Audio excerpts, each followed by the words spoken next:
State से आए उन बच्चों को पैलेट्स का यूज करके उनको मार रहे हैं और हॉस्पिटल में गिरे हैं। किसका आंख गया, किसका कान गया, किसका हाथ गया, किसका पैर टूटा। इसका जिम्मेदार कौन है? इसका जिम्मेदार आप है, होम मिनिस्टर है। क्योंकि यहां पर दिल्ली में ही इतनी गड़बड़ हो रही है और आप होम मिनिस्टर हो, लॉ एंड ऑर्डर देखते हो, इतना होने के बावजूद भी, गड़बड़ी होने के बाद आपका मुंह भी नहीं खुल रहा। क्या कोई स्टिच कर दिया क्या? मुंह को बंद कर दिया? बोलना चाहिए था खुलकर। देश का नुकसान होने के बजाय देश के भलाई के लिए आपको बोलना पड़ता। आपकी वजह से, आपके सरकार की वजह से ये सब भुगतना पड़ा। उसके कारण बीजेपी सरकार है, मोदी जी है, सबसे बड़े हमारे होम मिनिस्टर है अमित शाह साहब, जो दिख रहे ही नहीं।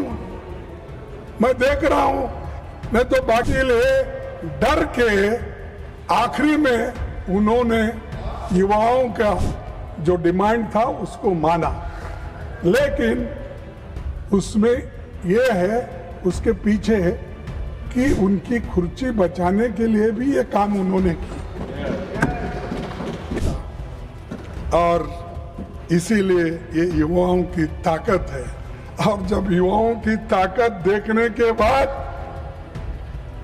हमारे सरकार को भी ये मालूम हुआ, अरे इससे ज्यादा अगर हम कुछ खींचतान करेंगे तो धागा टूट जाएगा और हमारी कुर्सी चले जाएगी। जो माहौल आज चल रहा है, इस माहौल को ठंडा करने के लिए और जो आज हमारे विद्यार्थी युवा जो सड़क पे आए हैं उनको ठंडा करने के लिए ये बिल लाया गया है।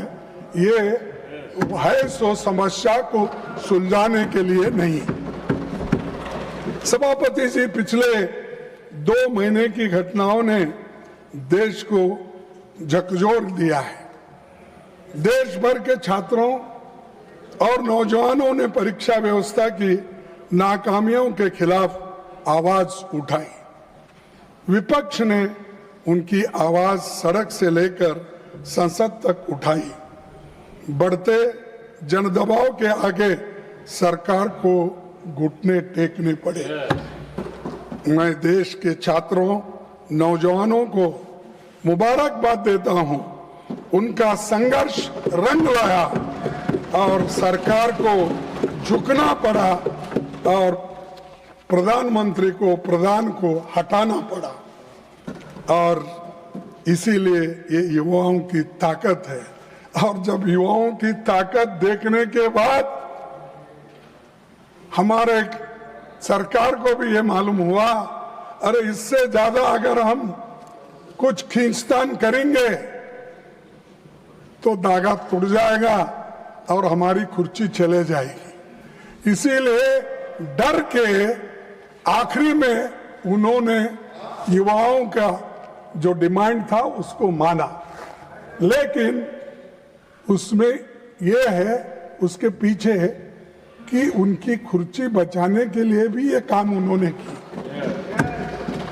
ना कि विद्यार्थियों के समस्याओं को समझाने के लिए, सुलझाने के लिए नहीं की। कुर्सी कैसा बचाना और इतना एजिटेशन हो रहे हैं सब कुछ। और हमारे जितेंद्र सिंह साहब भी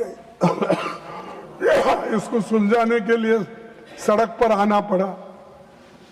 उनको भी कहना पड़ा कि नहीं नहीं ये अच्छा नहीं, वो ये, क्योंकि उनको कैबिनेट मंत्री बैठे बैठे कमेंट्री कर रहे हैं। मेरे पास भी झुक के एक दिन आएंगे, वो वक्त भी होगा। तो सर,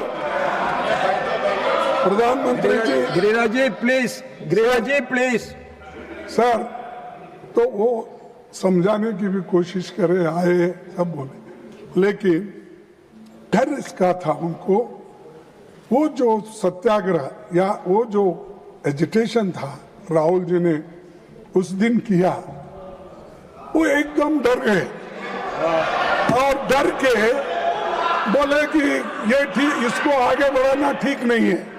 तब उन्होंने ये तय किया कि प्रधान को हटाया जाए, शिक्षा मंत्री को हटाया। तब ये एक उनका अंदरूनी विचार है और आप किसी से भी पूछिए, वो दिल में उनके है लेकिन बाहर नहीं बोलते, क्योंकि मोदी जी अपने कुर्सी के लिए ये सब कुछ किए। ये कदम तभी उठाया जब छात्र पेपर लीक, परीक्षा की गड़बड़ियों और संस्थागत नाकामियों की बात कर रहे थे। तब सरकार ने उनकी बात सुनने की बजाय उनको अराजक कहा और हर सवाल को राजनीति से जुड़ा बताकर खारिज कर दिया था। तो ये मैं क्यों कह रहा हूं साहब, जब विद्यार्थी पहले ये पूछे, महीनों से वो लोग वहाँ सड़कों पे बैठे और महीनों से एजिटेशन कर रहे थे, अपनी बात रख रहे थे, उस वक्त आप क्यों नहीं पूछे? उस वक्त उनके पास क्यों नहीं गए? उनके पास क्यों आप निगोशिएट नहीं करे? बाद में बुला के नड्डा साहब अपने चेंबर में बुला के समझाने के बजाय जिस दिन वो वहां बैठे थे उसके 2 दिन बाद या 3 दिन बाद अगर आप जाते तो ये समस्या नहीं होती, इतने लोग लाठी नहीं खाते थे, इतने लोग बर्बाद नहीं होते थे, इतने लोग बारिश में नहीं रहते थे। तो ये आपकी वजह से, आपके सरकार की वजह से ये सब भुगतना पड़ा। उसके कारण बीजेपी सरकार है, मोदी जी है, सबसे बड़े हमारे होम मिनिस्टर है अमित शाह साहब, जो दिख रहे ही नहीं। मैं देख रहा हूं, नहीं तो बाकी के छोटे छोटे इश्यू में आके बार बार अपनी बात रखते हैं, हर तरफ घूमते हैं। तो किस तरफ क्यों नहीं घूम रहे मुझे मालूम नहीं। डरे हुए, हाँ, डरे हुए। तो ये प्रधानमंत्री भी मुंह नहीं खोल रहे और हमारे होम मिनिस्टर भी नहीं हो रहे, क्योंकि यहां पर दिल्ली में ही इतनी गड़बड़ हो रही है और आप होम मिनिस्टर हो, लॉ एंड ऑर्डर देखते हो, इतना होने के बावजूद भी, गड़बड़ी होने के बाद आपका मुंह भी नहीं खुल रहा। क्या कोई स्टिच कर दिया क्या? मुंह को बंद कर दिया? बोलना चाहिए था खुलकर।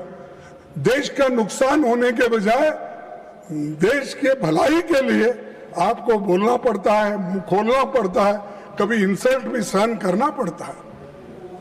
आप करना पड़ता नहीं, मैं नहीं आऊंगा, मैं नहीं बोलूंगा। अगर आप ऐसा बोलेंगे तो जो सबक स्टूडेंट्स ने तुमको सिखाया है उससे डबल सारे विद्यार्थी और युवक मिलके एक दिन फिर आपको वो सबक सिखाएंगे। सर, 20 जुलाई 2026 को हजारों छात्र शांतिपूर्वक संसद की ओर मार्च कर रहे थे। वे संवाद चाहते थे, लेकिन उन्हें मिला लाठीचार्ज, आंसू gas, water cannons, pellet gun, current वाले बैरिकेड, मेट्रो लाठी में कीले रखकर और रेलवे स्टेशन भी बंद करे और मेट्रोस बंद करे और इंटरनेट बंद करे। ये सब ठप हो गया। ये सब आपने किया और इससे विद्यार्थी उचक गए, नागरिक भी बहुत इसमें गुस्से में रहे। तो इसीलिए उनको ये एजिटेशन करना पड़ा, लेकिन आप संभाल नहीं सके, शांति से उनसे बात नहीं कर सके। 100 से अधिक छात्र इस एजिटेशन में जो थे वो घायल हो गए और आईसीयू में वेंटिलेटर राम मनोहर लोहिया हॉस्पिटल में पड़े बहुत से, और कई बच्चों को आंखों में वो पैलेट के छर्रे लगे, आंख पे लगे, पीछे लगे। आप सब देखे हैं, सब टीवी में आप बहुत देखते रहते हैं, आप देखे हैं। लेकिन ये देखकर हमको तो शर्म आई, उनको शर्म आया कि नहीं मुझे मालूम नहीं। जो मुझे शर्म आया, अरे मेरे विद्यार्थी जो गांव-गांव से आए, स्टेट से आए, उन बच्चों को पैलेट्स का यूज करके उनको मार रहे हैं और हॉस्पिटल में गिरे हैं। किसका आंख गया, किसका कान गया, किसका हाथ गया, किसका पैर टूटा। इसका जिम्मेदार कौन है? इसका जिम्मेदार आप है, होम मिनिस्टर है। आप बंद कमरे में रह के आप सुन रहे होंगे मेरी बात, लेकिन आप बंद कमरे में रह के बहुत दिन छुप नहीं सकते। एक दिन हम बाहर खींच के लाएंगे और जनता के सामने हम दिखाएंगे इनके दिल में क्या है।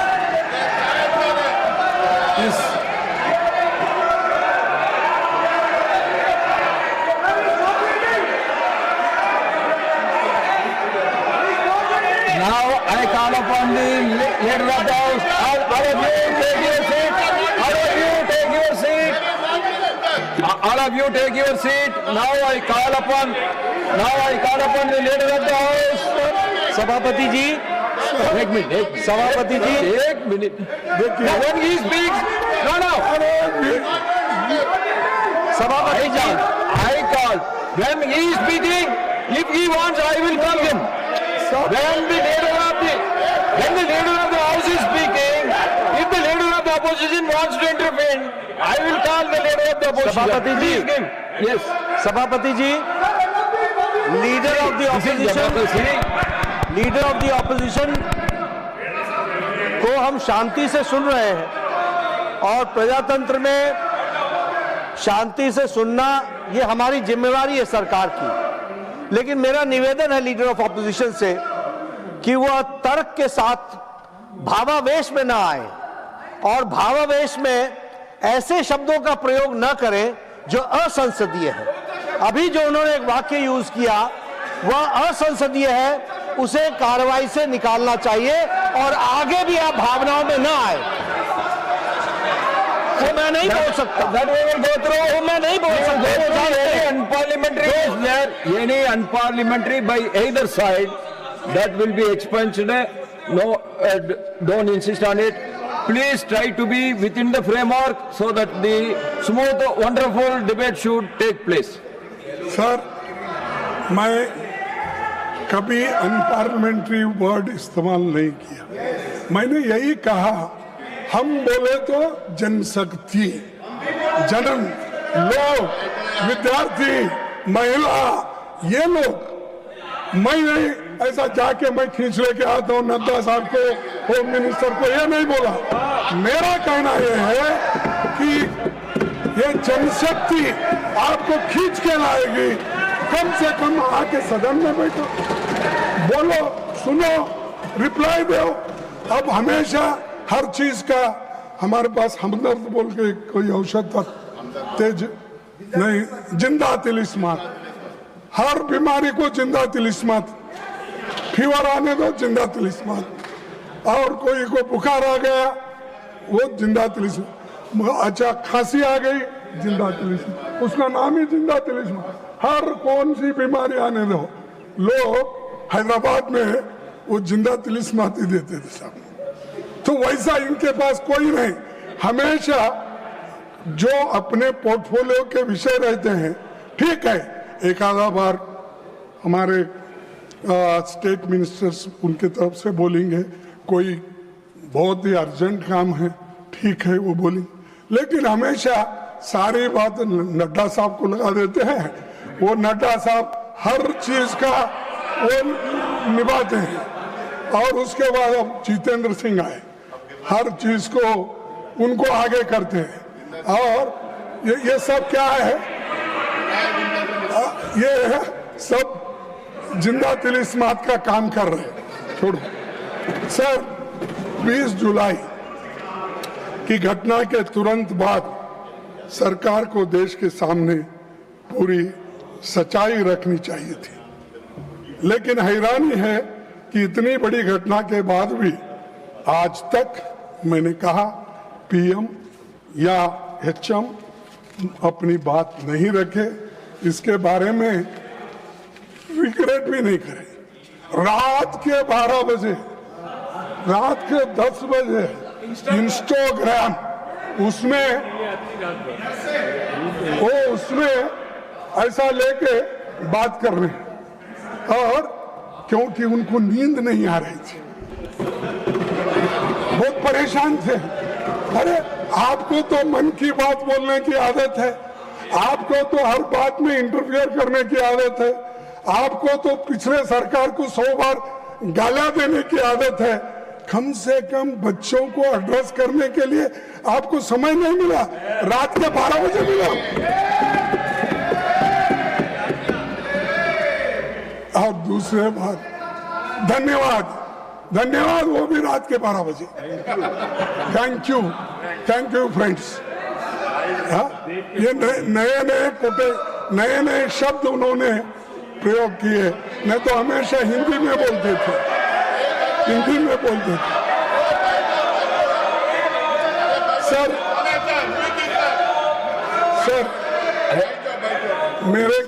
सर अरे कोई पार्लियामेंट्री नहीं है मेरा, क्यों दिखा रहे तुम? कुछ नहीं उसमें।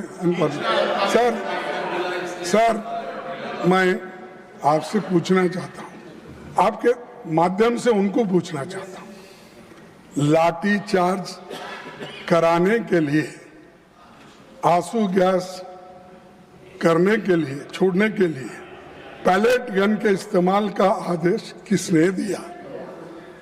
कौन लाठी चार्ज का आदेश दिया, आंसू गैस का दिया, और पैलेट गन का इस्तेमाल करने के लिए आदेश कौन दिया? न आप स्टेटमेंट दे सकते थे, लेकिन आप नहीं, क्योंकि आप होम मिनिस्टर को हिफाजत करना चाहते हैं, लेकिन बहुत दिन हिफाजत नहीं कर सकते। नहीं होता साहब, अगर आदमी झूठ बोलता है तो एक बार उसका बाहर निकलना पड़ेगा बंटवाल। तो इसीलिए आपके लोग आए, सादे कपड़ों में छात्रों को पीटने वाले लोग कौन थे? दिल्ली पुलिस किसके अधीन है? सीआरपीएफ एंड रैपिड फोर्स किसके आदेश पर काम करता है? इस पूरे घटनाक्रम का सर्वोच्च सूत्रधार कौन थे? अच्छा, मुझे मालूम नहीं। देश इन सवालों का जवाब चाहता है। अगर गृह मंत्री इनके जवाब नहीं दे सकते तो उन्हें इस्तीफा देना चाहिए। इन सवालों का जवाब अगर उनके पास नहीं है, अगर वो सफाई नहीं दे सकते यहाँ आकर, वो सदन में आके ही देना, मैं बाहर पूछ रहा हूँ थोड़ी, तो आना और वो देना चाहिए। और खासकर इस कारणों के लिए, इस वजह से वो जिम्मेदार है, उनको इस्तीफा देना चाहिए और प्रधानमंत्री उनको पूछना चाहिए। लेकिन प्रधानमंत्री की हिम्मत होती है या नहीं मुझे मालूम नहीं, लेकिन ये उसके जिम्मेदार है। जो चीजें मैं आपके सामने रखा, अगर वे इस्तीफा नहीं देते तो प्रधानमंत्री को उन्हें पद से हटाया जाना चाहिए और दूसरे बर्खास्त करना चाहिए। यह सिर्फ दिल्ली का मामला नहीं है, बिहार, उत्तर प्रदेश, आसाम में छात्रों पर हुई बर्बरता पर भी केंद्र सरकार चुप क्यों है? बिहार में, बंगाल में, बिहार में AK-47 का इस्तेमाल जिस पर हुआ तो आतंकवादी नहीं, छात्र था। छात्रों पर दमन हुआ, उनको जेल भेजा गया, एफआईआर हुआ, पर किसी की जवाबदेही तय नहीं हुई। क्या सरकार को बच्चों पर हुई इस बर्बरता को लेकर जरा भी पछतावा नहीं है, जरा भी शर्म नहीं है? और मैं ये पूछना चाहता हूं कि ये जो काम हुआ, जिस तरह शिक्षा मंत्री जी इस्तीफे के बाद संसद के परिसर में बहुत पहुंचे, तो सत्ता पक्ष ने उनका जैसा स्वागत किया कि कारगिल युद्ध में जीत के आए जैसा उनकी स्वागत।